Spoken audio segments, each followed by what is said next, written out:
কি হবে যদি ডেমন স্লেয়ারের কালো তলোয়ার হলো তানজিরো, সিরিয়াস বয় জেরেটসু এবং আমাদের সবার প্রিয় লাল পাহাড়ের বাদশা। হ্যাঁ, কি ওর নাম লাল পাহাড়ের বাদশা না? তো ভিডিও থেকে সাইডে এসে আমার ইন্ট্রোডাকশনটা দিয়ে নেই। আমি হইতেছি স্কাই জেক্স। অনেকেই হয়তো আরপিএইচএম এর পাশে জেক্স দেখে আমার চিনছো, বাট নাও চিনতে পারো, বিকজ আমি ফেমাস না। কত কষ্ট কষ্ট লাগে এই অন্তরে। কি হবে যদি এই তিনজনের মধ্যে মারাত্মক লেভেলের ফাইট হয়? আই নো এটা পসিবল না, বাট হু কেয়ারস, আমি ফাইট করাই চালবো। তো চলেন প্রথমে এই তিনজনের ব্রিদিং টেকনিক সম্পর্কে জানা যাক।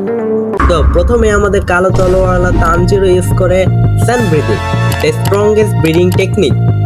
যদিও তানজিরো প্রথমে ওয়াটার ব্রিদিং মাস্টার করতেছিল, বাট উইমাসের সাথে লড়াইয়ের সময় যে কিনা লোয়ার মুন 5, তখন থেকে তানজিরো ডিরেক্টলি ওয়াটার ব্রিদিং থেকে স্যান্ড ব্রিদিং এ ট্রান্সফার হয়ে যায়। ইয়া, এরপর আসি জেনেটসুর কাছে।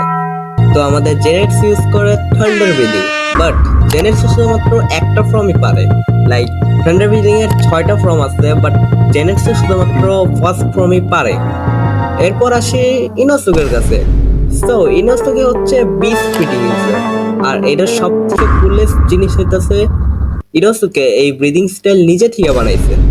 এবার যদি র্যাঙ্কিং এর দিকে আসি তাহলে সিজন 1 এর উপরে ধরলে এখানে ফার্স্ট হবে জেনেটসু, সেকেন্ড হবে তানজিরো এবং থার্ড হবে ইনোসুকে।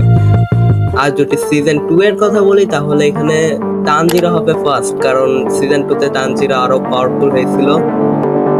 তো এই ছিল আজকের ভিডিও। নতুন কোনো ভিডিওর আইডিয়া থাকলে অবশ্যই কমেন্টে বলে যাও, এন্ড দেখা হচ্ছে আবারও নতুন কোনো ভিডিওতে।